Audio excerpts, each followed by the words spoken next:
CI కుటుంబం దారుణ హత్య. Paper paper news paper. భార్య బిడ్డలతో సహా సిఐ మహేష్ కుటుంబం దారుణ హత్య.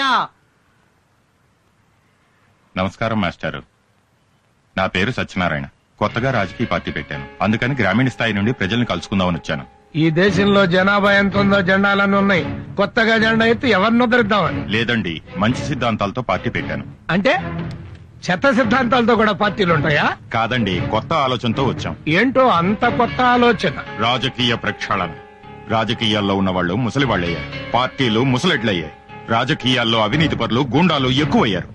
అందుకే కొత్త నీరుతో రాజకీయ ప్రక్షాళన చేసే ఉద్దేశంతో ప్రజల వద్దకు వస్తున్నాం. నోరు మూసుకోండి సార్.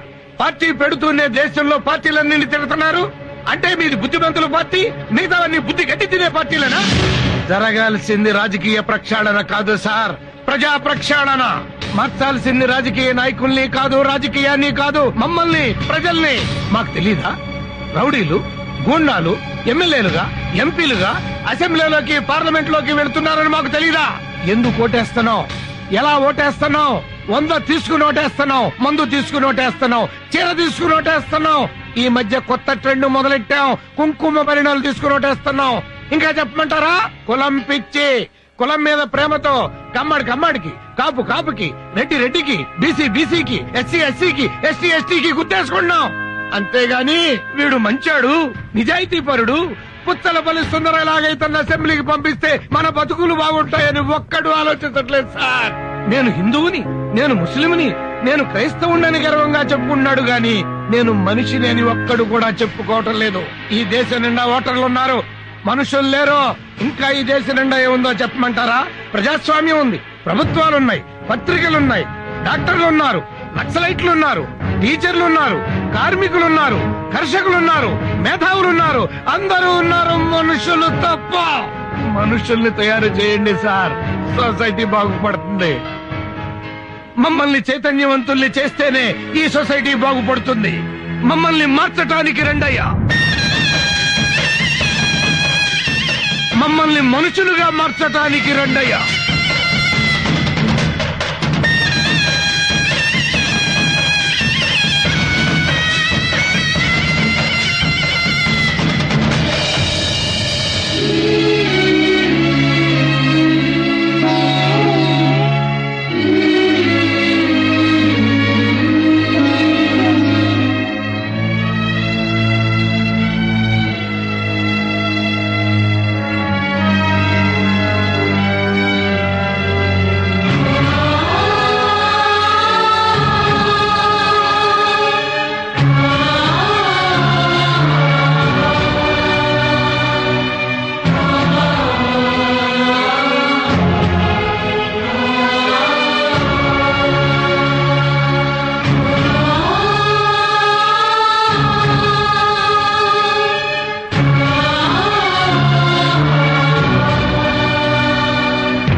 సొసైటీ కోసం బతికేవాడు కన్నీళ్లున్న చోటుకి వెళ్లి తుడవాలి తప్ప కన్నీళ్లు పెట్టకూడదు.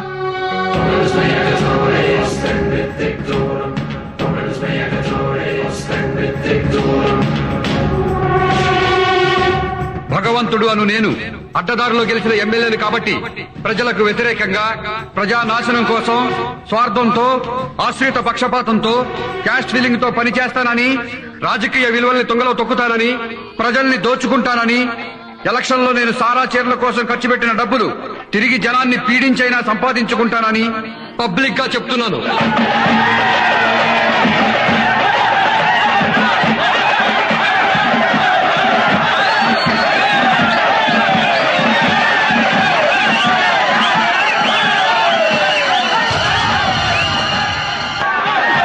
హర్ష, ఆ ట్రాఫిక్ ఎస్ఐ నాకు సెల్యూట్ చేయలేదు. రేపు ఆ ట్రాఫిక్ లో కనిపించకూడదు. ఆగండి, ఆపండి.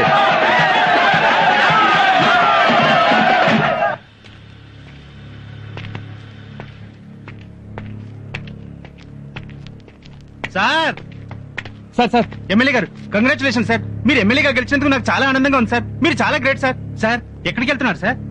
సార్ మీరు ఎమ్మెల్యే ఇలా రోడ్డు పక్కన పాస్ పోసుకోవడం సార్, ఈ కాలువ గట్ట పాస్ పోసుకోవడం సార్. సార్ మా ఇంటికి వెళ్దాం సార్, మా బాత్రూమ్ లో పాస్ పోసుకోండి సార్. చాలా రిచ్ అవ్వం సార్. రండి సార్ ప్లీజ్ సార్, రండి సార్ రండి. రమా ఎవరు వస్తున్నారో చూడు, ఎమ్మెల్యే గారు మన ఇంటికే వస్తున్నారు. రండి సార్ త్వరగా తెలిసి వెళ్ళవే, త్వరగా వెళ్ళే 10 minutes లో బాత్రూమ్ క్లీన్ చేయొచ్చు. వెళ్ళు. మీరు రండి సార్, ఎమ్మెల్యే గారు మన బాత్రూమ్ లో పాస్ పోసుకోవడానికి వస్తున్నారు.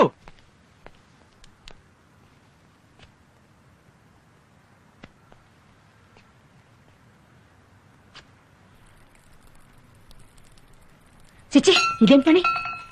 అక్కడేం చేస్తున్నారు సార్? ఆ? ఏంటండి ఈ పని? మీకేమైనా బుద్ధి ఉందా? ఇంటికి మా ముందు పాస్ పోతారా? చిన్న పిల్లలు కూడా ఇలాంటి వెధవ పనులు చేయరు కదండి. మీలాంటి బేవర్స్ ఎమ్మెల్యే ఒక్కటి చాలండి సొసైటీ మొత్తం నాశనం అయిపోవడానికి. చెత్త రాజకీయాలు. అందుకే నేను 25 ఏళ్లలో ఒక్కసారి కూడా ఓటేయలేదు. ఎరా ఓటేసావా? నేను పుట్టినప్పటి నుంచి ఏ ఎలక్షన్ లోనూ ఓటేయలేదు, వేయను కూడా. ఇక్కడ ఒంటేలు పోస్తే నీ ఇల్లు మాత్రమే కంపు కొడుతుంది, కానీ నాలాంటి ఎదవలు ఎమ్మెల్యేలు అయితే సొసైటీ మొత్తం కంపు కొడుతుందిరా లోపల ఎదవా. ఇలాంటి వాళ్ళు ఓట్లు వేయకపోతే నీ ఓట్లు ఎవడో వేసి గూండాలు రౌడీలు ఎమ్మెల్యేలు అయిపోతున్నారా. మా కోసం ఈ ప్రజలు ఇళ్లిళ్ళు తిరిగి అపోజిషన్ పార్టీ వాళ్ళతో గొడవలు పడి తన్నులు తిని చచ్చిన వాళ్ళ ఓట్లు కూడా వేసి మమ్మల్ని గెలిపిస్తున్నారా. నీలాంటి డబ్బున్న వాళ్ళు మాత్రం గెలిచిన ఎమ్మెల్యేల దగ్గరికి వచ్చి రండి ఎమ్మెల్యే గారు మా ఇంట్లో డిన్నర్ చేయండి, రండి ఎమ్మెల్యే గారు మా ఇంట్లో వచ్చపోయింది, ఇదిగోండి మీ కారు గిఫ్ట్ అని మమ్మల్ని లోపరుచుకుని మచ్చిక చేసుకుని మనీతో మందుతో మమ్మల్ని ప్రజలకు దూరం చేస్తున్నారా. మళ్ళీ ఎలక్షన్ అయిన తర్వాత వస్తా, అప్పుడు ఓటు వేయలేదన్నావనుకో, ఇప్పుడు గుమ్మంలో పోసా అప్పుడు.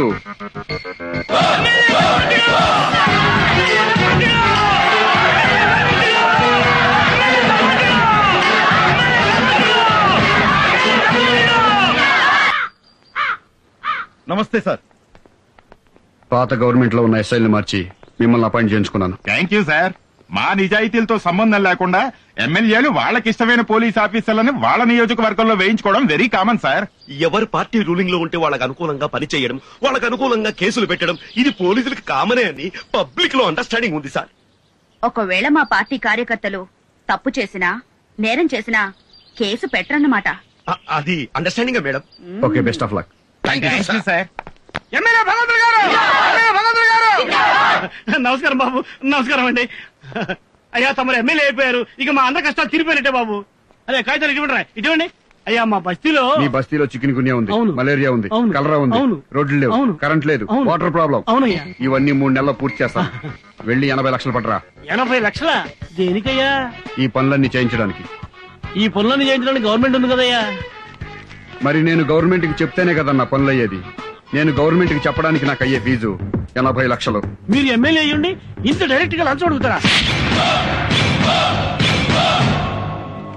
మేము ఫ్రీగా సేవ చేయడానికి మీరు ఫ్రీగా ఓట్లేశారా? మీరు మాత్రం డబ్బులు తీసుకుని ఓట్లేస్తారు, మేము మాత్రం ఊరికే సేవ చేసి పెట్టాలి. మీకు డబ్బులు సారా ప్యాకెట్లు ముఖ్యమా, మంచి ఎమ్మెల్యే ముఖ్యమా? ఏలం పాటలో పడితే మాకు డబ్బు ఇవ్వండి, ఎవడెక్కువ డబ్బులు ఇస్తే వాళ్ళకే ఓట్లేస్తాం. మీరు డబ్బులకు ఓట్లు అమ్ముకోవడం ఎప్పుడు మొదలు పెట్టారో అప్పుడే ప్రజలకి ఎమ్మెల్యేలకి మధ్య ప్రజా సంబంధాలు పోయి వ్యాపార సంబంధాలు మొదలయ్యాయి. అలా కాకుండా కులం మతం డబ్బులు చూడకుండా ఫలానా వాడిని గెలిపిస్తే మనకి సేవ చేస్తాడు అని ఓ మంచి వ్యక్తిని ఎమ్మెల్యేగా చేసి వాడు మీకు సరిగా సేవ చేయకపోతే అప్పుడు ఆ ఎమ్మెల్యే చొక్కా పట్టుకుని మా ప్రజలకు ఎందుకు సేవ చేయట్లేదురా వెధవా అని అడిగే హక్కు మీకుంటుంది. అలా కాకుండా మీరు నోట్లకి సారా ప్యాకెట్లకి చీరలకి అమ్ముడైనంత కాలం నాలాంటి లంచం తీసుకునే ఎమ్మెల్యేలు పుట్టుకొస్తారా లోపర్ వెధవా. వెళ్ళండి.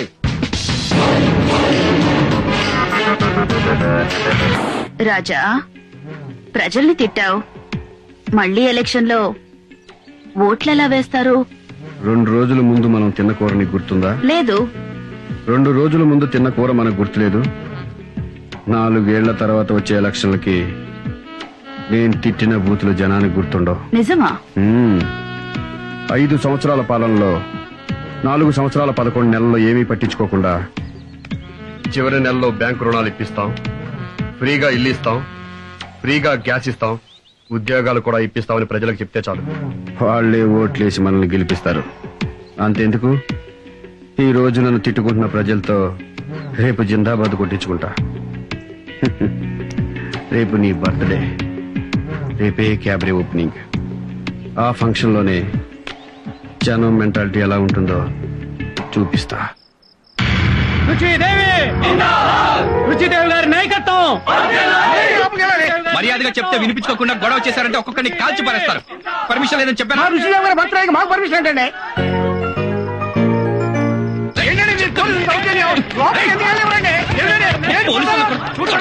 కొడతారా సార్?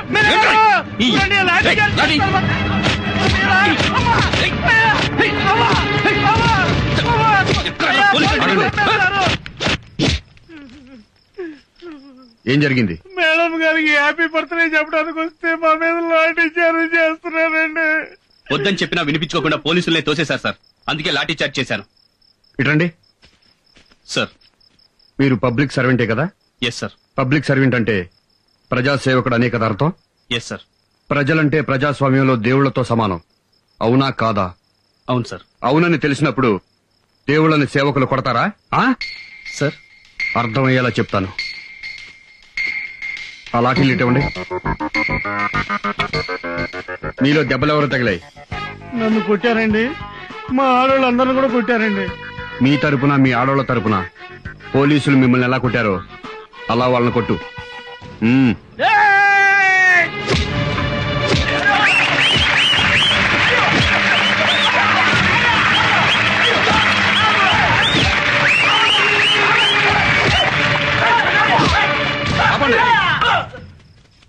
ప్రజాస్వామ్యానికి ప్రజలే కింగ్స్. రూల్స్ మేకర్స్ వాళ్లే, రూల్స్ బ్రేకర్స్ వాళ్లే. ఇష్టమైతే హెల్మెట్లు పెట్టుకుంటారు, ఇష్టం లేకపోతే హెల్మెట్లు పెట్టుకోరు. రోజుకు 100 మంది లారీల కింద బస్సుల కింద పడి తలలు పగిలిపోతున్నా సరే హెల్మెట్లు పెట్టుకోరు. ఎందుకంటే క్రాపు చెరిగిపోతుంది, జుట్టు ఊడిపోతుంది గనక. That is public. అలాంటి దేవుళ్ల మీద ఇంకోసారి లాఠీ పడిందో ఇలాగే టోపీలు లెగిసిపోతాయి.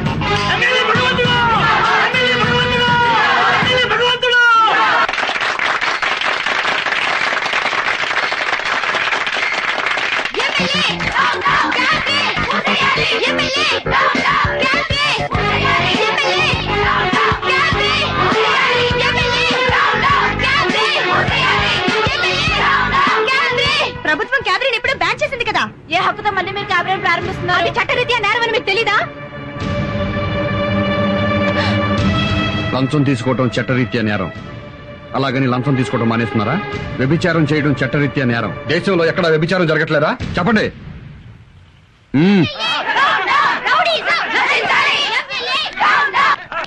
నమస్కారం అండి, నేను స్వాతి మహిళా మండలి అధ్యక్షురాలిని.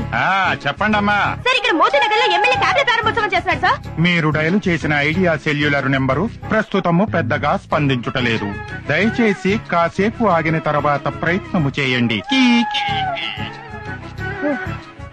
దొంగ రాస్కల్. ఐడియా సెల్యులర్ ప్రస్తుతం పని చేయట్లేదు, కాసేపు ఆగి ట్రై చేయండి అని వాడే నాతో అంటున్నాడు. ఇప్పుడు వెదర్ గురించి ఆలోచించడం ఎందుకు? వేరే స్టేషన్ కి ఫోన్ చేయి. చెప్పండి. నేను మాట్లాడేది వినిపిస్తుందా అండి? నాకేం చూడలేదమ్మా, చాలా క్లియర్ గా వినపడుతోంది. ఇక్కడ ఎమ్మెల్యే గారు క్యాబినెట్ ఓపెన్ చేస్తున్నారు. మీరు వెంటనే యాక్షన్ తీసుకోవాలి. Useless fellow. క్లియర్ గా వినపడుతుంది చెప్పండి అని ఎమ్మెల్యే పేరెత్తగానే 9848 అంటాడా? I will teach the lesson. వీళ్ళు బాగుపడరు. వీళ్ళల్లో ఒక్కడు కూడా సెన్సర్ ఆఫీసర్ లేరా? చెప్తాను.